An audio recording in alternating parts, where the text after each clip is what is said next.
Welcome to Think Big with Dan and Qasim. Join hosts Dan Melnick and Qasim Masood as they explore big ideas, limitless possibilities, and engage with visionaries, entrepreneurs, and thought leaders who dare to dream big, get inspired, motivated, and find practical tips for personal growth. Think big, dream bigger, and ignite your potential. Welcome to Think Big with Dan and Qasim, and our guest today is Greg. So, Greg, if you want to go ahead and introduce yourself, tell us where you live and what you do for a living. I'm Greg Shugar. I am the CEO and owner of Beau Ties of Vermont, and I also teach entrepreneurship here at Florida Atlantic University in Boca Raton. Awesome. So, what made you want to be an entrepreneur in the first place?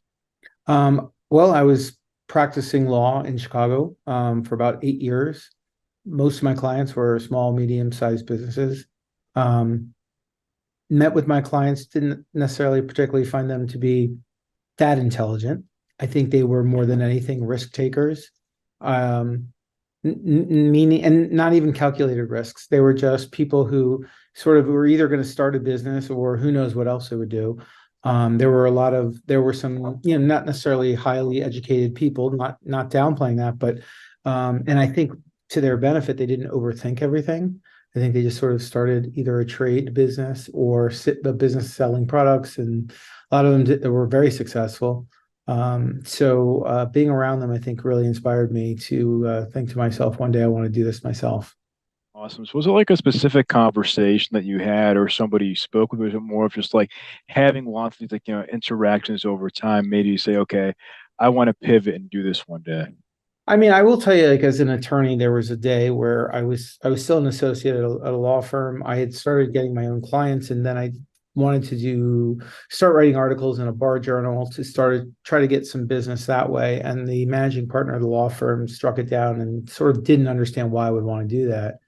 And I said, well, I want to get more business for the firm. And he just sort of dismissed it. And I thought, if you're dismissing the idea of new business, then maybe either you're crazy or I'm crazy. And so I remember that day, like, thinking something's not right. And then what happened to start my first business was I was getting ready for work, and I was dressed and I had a tie on, and my then 2-year-old son threw cereal all over it, and it was destroyed. I was really frustrated. I had to spend another $50 or $60 on a necktie.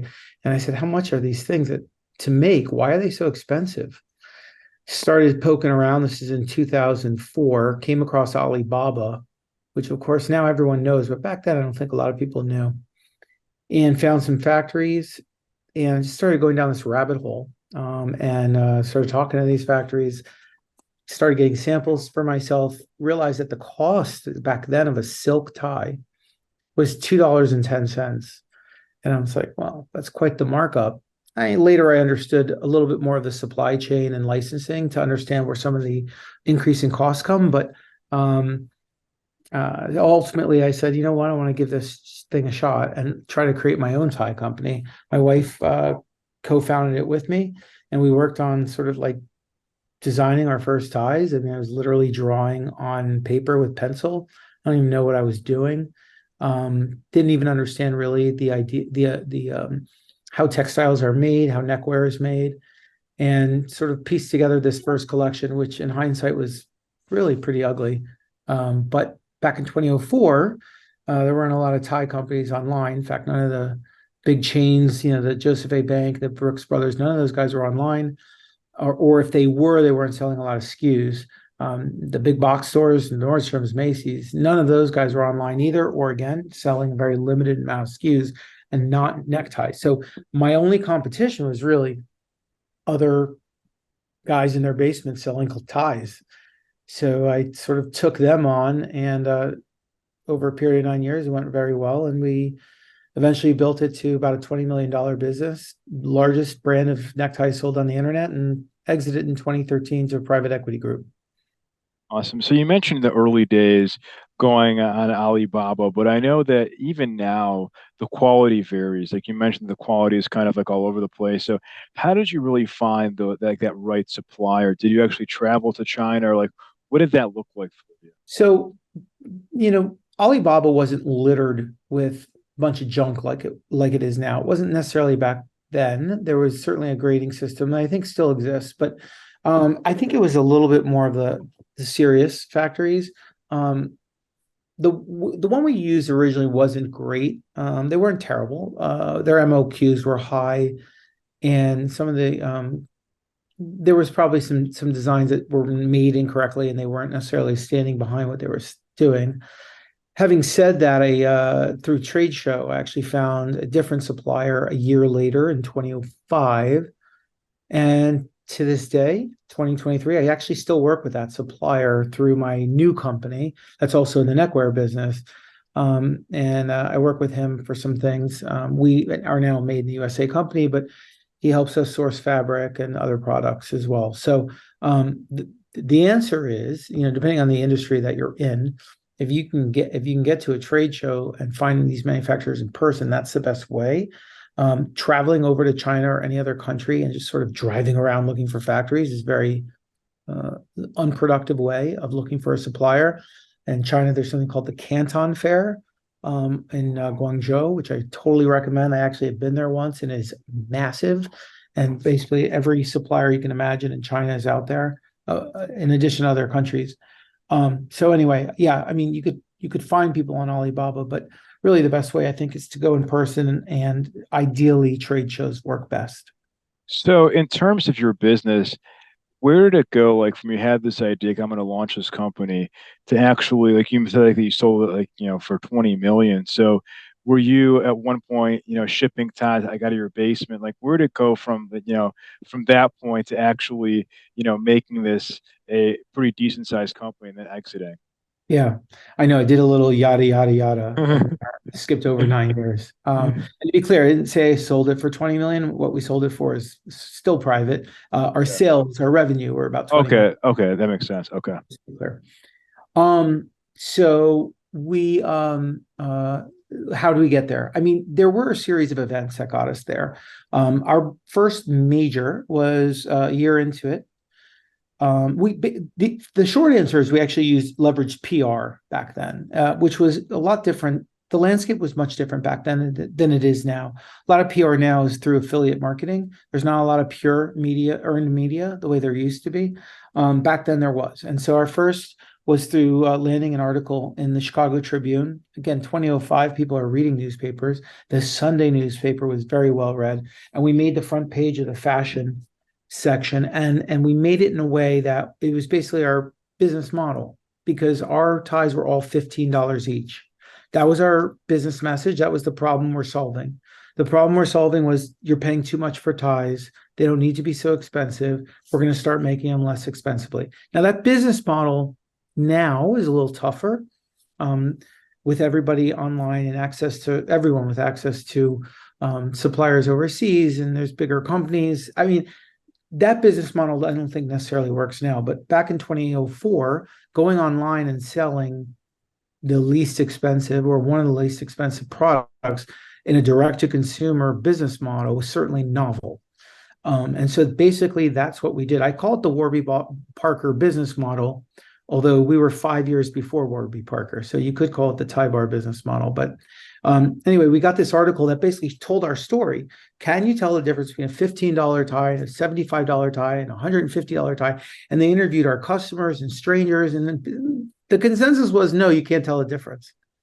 That blew us up. So the day before that article came out, we'd done 9 orders online, which was not uncommon. That was a standard day for us. We were a small company. I was still practicing law. We were shipping orders at night. It was a side gig. We went from 9 orders that Saturday, and on Sunday, when the article came out, we did 206 orders.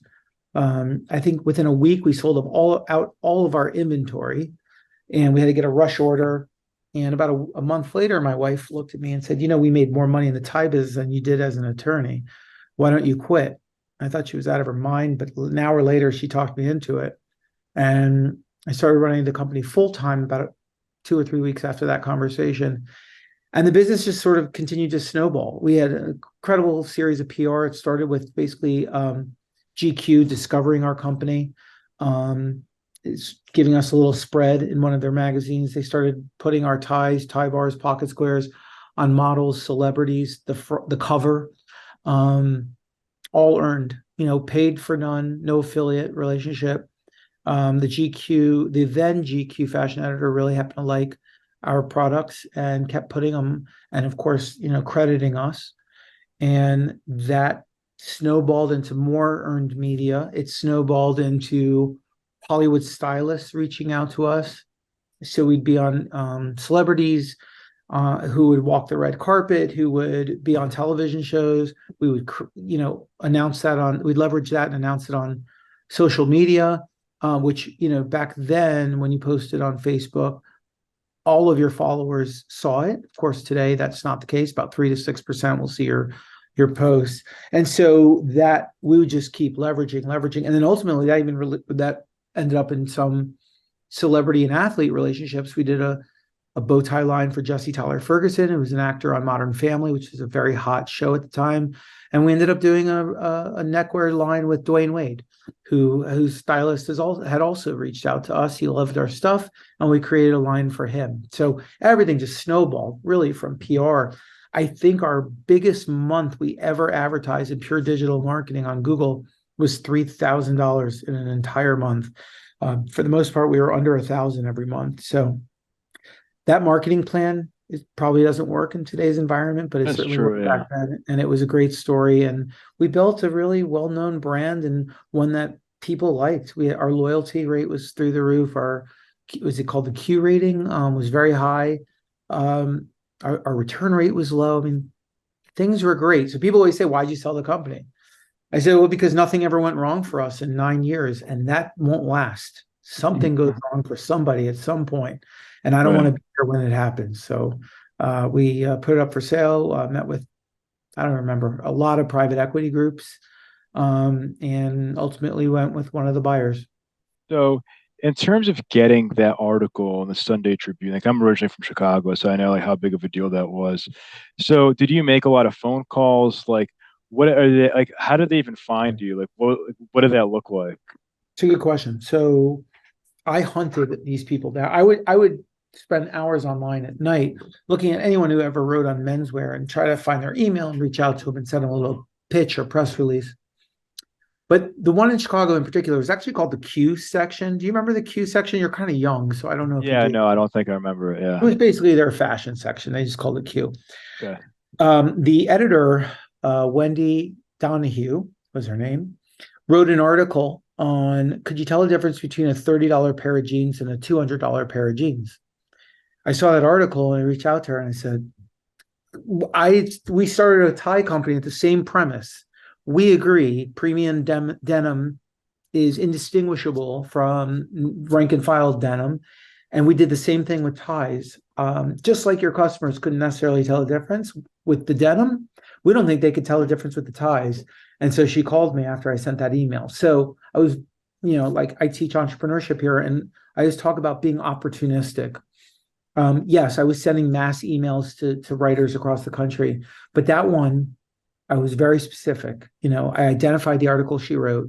I talked about we had the same business model. Obviously, I indicated that we were based in Chicago, right? That's certainly a hook. I played we're just a husband and wife at a Naperville, Illinois, it's just a suburb, played that card a little bit, which I think worked. And, so I do think that, yes, it's good to reach out to influencers and editors and whomever else now, but I do think you got to be careful and you need to be very specific in how you reach out, because there are certain people who will respond differently depending on what your message was. And I know when I reached out to her, it was very specific in how I did it. And I think it resonated with her and ultimately resulted in that article. Yeah, I agree with that. I think that so many people try to send like all these mass emails and they're just too broad. You really need to narrow it down, understand who you're reaching and what you're reaching them about. It has to be relevant to them because, many of these people, to your point, are getting tons of emails, calls all day long. So it really has to be relevant to that person. Yeah, 100%. So in terms of your current business, can you talk more about that? Because you sold that company and now you started a different company in the same industry. So what does that look like and how is it different to what you were doing before? Yeah. So just to be clear, I actually bought the current company. Oh, that's right. Yeah, like you bought it. Yeah. Yeah. So I had a 5-year non-compete. in all of menswear after I sold the company. So when the company, when my non-compete expired, I think I'd posted something on LinkedIn, and the owners of the company I own now had reached out to me. By coincidence, I had talked to them after I sold the business. They called me to sort of congratulate me. They had asked if I can join their company. I'm like, I got a 5-year non-compete, sorry. They called me 5 years later, said, okay, your non-compete's over. Where were we? And they talked to me about joining as a partner. I went up to Vermont. I visited the company. It wasn't doing so well financially. It had good sales, but I think the financials weren't looking great. Um, but the company had great infrastructure, has an amazingly talented team of production, hand sewers, who make the ties there in Vermont, and had a library of designs at the time, 26 years old. And I said, well, there's something here. There's no reason this company is not profitable. And so I met with the team. I loved them. I still do, but I loved them first meeting. And I reached out and I said, I'd like to buy the company outright. I don't want partners. I just want to buy the company outright. And so 3 weeks later, I owned it. And here I am 4.5 years later. And yes, still same industry. I think one of the reasons I did it was because there would be no learning curve. And, you buy a company, there's a huge learning curve in the product usually. And in this case, there was none. And so I understand neckwear. Obviously, there's a learning curve with their customer base, their branding, their messaging.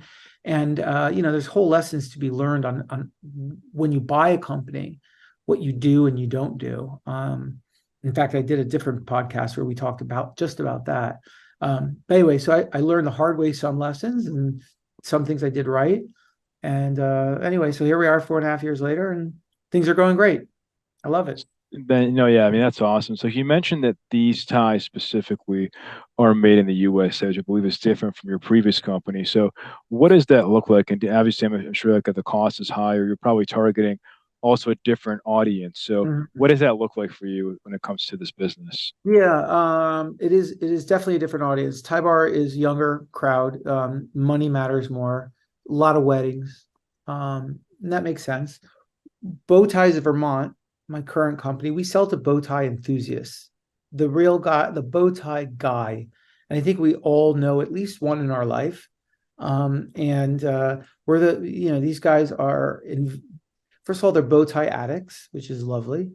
And style means a lot to them. They take pride in it.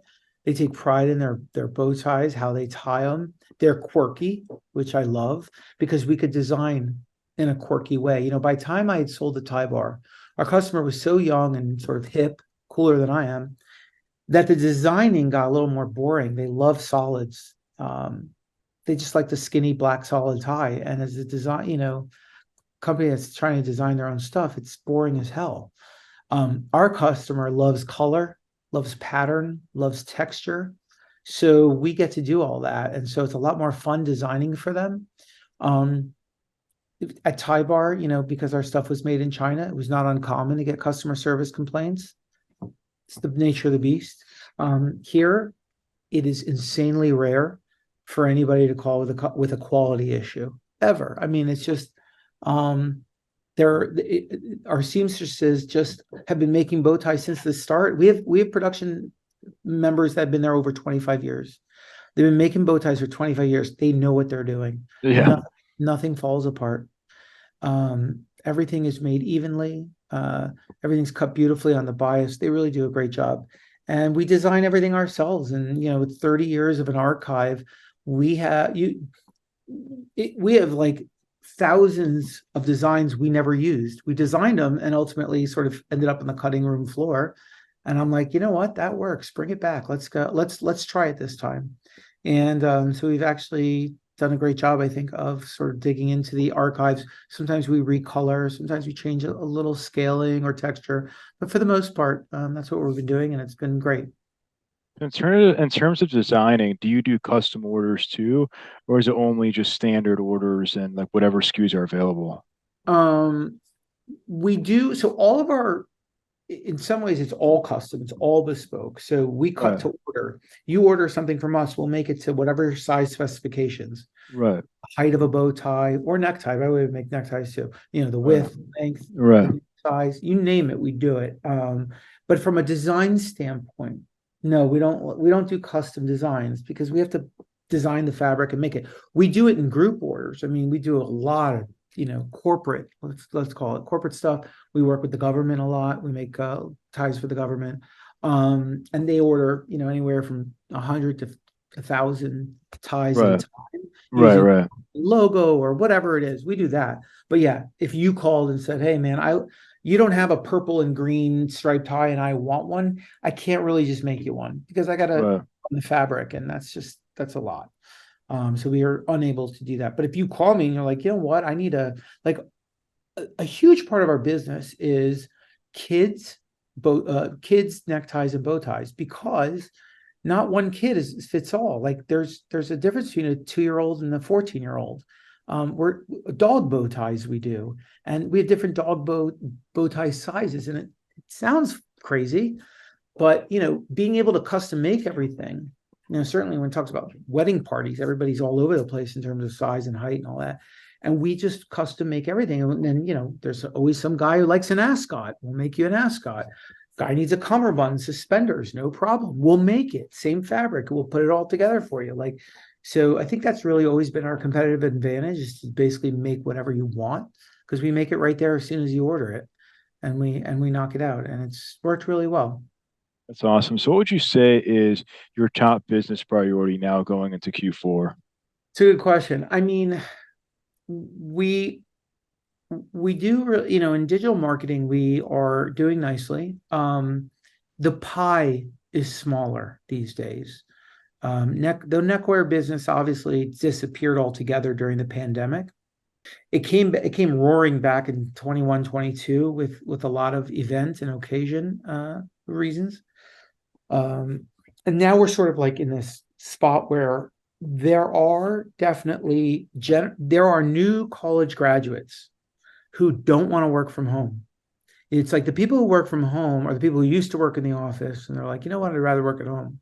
But if you're a college graduate and you just had 50 good friends in college, and now you moved to a city and you took a new job, the last thing you want to do is be sitting and working at home in a city you don't know anybody in.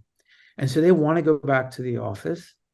And we're finding, because their dads didn't necessarily get all dressed up, they're looking at this and saying, you know what, I'd like to try to get dressed up. And so we're starting to slowly see a younger customer come about.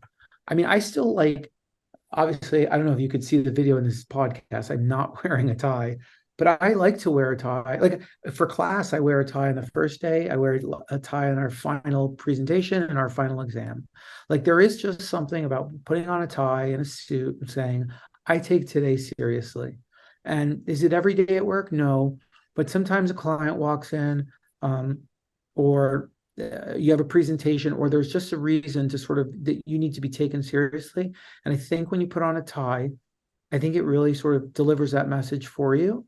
I do think wearing a bow tie to a social event is the easiest way to get attention. I mean, not the getting attention in the way that people are just sort of seeking attention, but they are conversation starters. Let's just say that. You wear a bow tie and you will have, without a doubt, 10 people walking up to you. And okay, you may be an introvert, but the truth is it's kind of fun having 10 different people walk up to you and start talking. It's why we love Halloween parties, because we all walk up to each other and talk about each other's costumes. It's much different than any other kind of party. Same with a bow tie. So anyway, I guess the answer is we're hoping that this pie grows. We need the help, I think, of the larger companies, the larger brands in menswear and tailored clothing to help build it up. But we continue to try to do that. So some of our marketing campaigns are just, hey, you wear a bow tie, we make bow ties. Great. But we also are trying to deliver some top of the funnel campaigns of hey, have you thought about getting dressed up for work? It's not just wearing sweats every day or wearing the minimum that's allowed at your office. It's time to start dressing up and looking like you're taking life seriously again. It's those sort of top of the funnel. And we think that if we deliver that initial message when they sort of make their decision, to dress up, they'll come to us. That's the hope. It's awesome. So if somebody watching this wanted to reach out to you, do you mind sharing your website or just best way to get in contact with you? Sure. Bow Ties. Our website is Bow Ties, but spelled Beau. So it's, the word bow ties looks like beauties. LTDlimited.com. That comes from the founder who used to buy like very limited fabric, and then it was a limited amount of bow ties per design. We find that if we have a winner, there's no reason not to make more of them. But anyway, so it's bowtiesltd.com is the website, and my email is greg@bowtiesltd.com. They're welcome to reach out to me. Sounds great. Well, Greg, we're rooting for you. Hope that you have a great Q4 ahead, and thank you so much for your time today. Okay, great. Thank you. Thanks. All right. Bye. Bye-bye.